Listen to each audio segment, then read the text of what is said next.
Alhamdulillah. Wassalatu wassalam. Ala Rasulillah wa ala alihi wa sahbihi ajmain. Amma ba'd.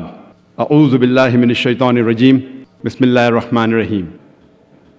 The respected elders and my dear brothers and sisters, I welcome all of you with the Islamic greetings.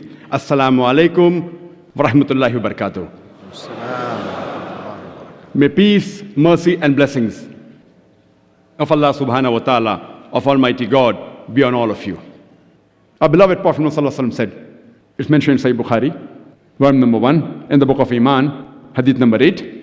Ibn Umar, may Allah be pleased with him, said that Prophet Muhammad, peace be upon him, said that Islam is based on 5 principles, on 5 pillars. The first is, La ilaha illallah Muhammad Rasulullah, there is no God but Allah, and Prophet Muhammad, peace be upon the Messenger of Allah. The second is offering salah, that is prayers. The third is giving zakat, that is obligatory charity. The fourth is Sawm, that is fasting. And fifth is Hajj, which is pilgrimage. The first pillar we already discussed. La ilaha illallah Muhammad Rasulullah, which is mentioned in the scriptures of all the major world religions. There is one God, and the last and final messenger is Prophet Muhammad, peace be upon him. Let's analyze what is mentioned about the other pillars of Islam in the other major world religious scriptures.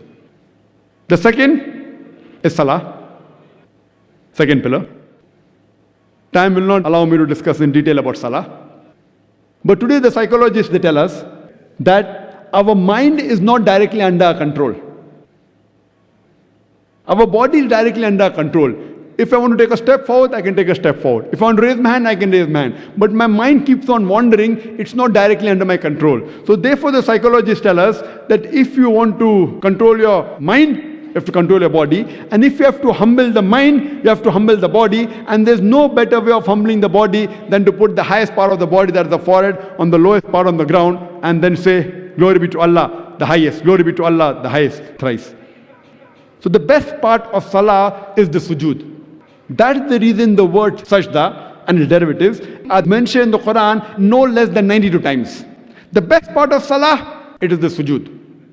It's the sajda. And Allah says in the Quran in Surah Al-Imran, chapter number 3, verse number 43, Ya Maryam muqnuti rabbiki wasjudi warkai marra yaqeen. That, O Mary, worship thy Lord devoutly and prostrate thyself and bow down with those who bow down. A similar message is repeated in Surah Hajj, chapter number 22, verse number 77. Ya ayyuhalladhina amanu, O you believe, prostrate thyself and bow down and worship thy Lord devotedly and do good so that thou may prosper. So the main part of Salah is sajda. And this sajda, that is prostration, is also mentioned in the scriptures of the major world religions. If you read the Hindu scriptures, there are different types of offering prayers. One type of prayer is called as sashtang. Sa-asht means 8. Ang means part of the body, meaning 8 parts of the body. So this type of prayer is touching 8 parts of the body. Now if you analyze, there is no better way of praying to God by touching 8 parts of the body like what Muslims do when we do the sujood. The 8 parts of the body is the head, the nose, the 2 hands, the 2 knees and the 2 feet. So one type of prayer mentioned in the scripture is sashtang, which is prostration, which is also mentioned in the Quran and the Sahih Hadith. A similar message is given in the Old Testament as well as the New Testament. It's mentioned in the book of Genesis, chapter number 17, verse number 3. It says that Abraham fell on his face and prayed to God. It's mentioned in the book of Numbers, chapter number 20, verse number 6. Moses and Aaron, they fell upon their face and prayed to God. It's mentioned in the book of Joshua, chapter number 5, verse number 14. Joshua fell on his face and prayed to God. It's mentioned in the Gospel of Matthew, chapter number 26, verse number 39. Jesus Christ, peace be upon him, in the Garden of Gethsemane. He took a few steps forward, he fell on his face and prayed to God. No acrobat can do better than what the Muslims do by falling on their faces, praying to God. By falling on the face, it's like what we Muslims do in our salah. That is when we do sajda. So prostration is not only mentioned in the Hindu scriptures, it's also mentioned in the Jewish scriptures as well as in the New Testament, even the Christian scriptures in the Bible, that when we have to pray to God, we have to prostrate, we have to do sajda. For more details, about Salah, refer to my video cassette, Salah, the programming towards righteousness. The third pillar, it is zakat. That is, every rich person who has a saving of more than the nisab level, more than 85 grams of gold, he or she should give 2.5% of his excess saving in charity every lunar year. If every rich human being gives zakat, then poverty will be eradicated from this world. There will not be a single human being who will die of hunger. And the Quran says in Surah Hashr, chapter 59, verse number 7, that zakat has been prescribed so that the wealth does not circulate amongst the rich only. And the same message is given in the Hindu scriptures in Rig Veda, book number 10, hymn number 117, mantra number 5, that the rich should give charity to the poor, because the wealth keeps on changing from one man to the other like the rotation of the wheel of a chariot. Charity is also prescribed in the Bhagavad Gita, chapter number 16, verse number 3, Bhagavad Gita, chapter number 17, verse number 20. Charity is also prescribed in the Bible, in 1 Peter's, chapter number 4, verse number 8, which says, give fervent charity, for charity washes away the multitude of sins. The fourth pillar of Islam, it is Sawm, it is fasting, that every adult Muslim who is healthy should fast, abstain from food, drink and sex from dawn to sunset.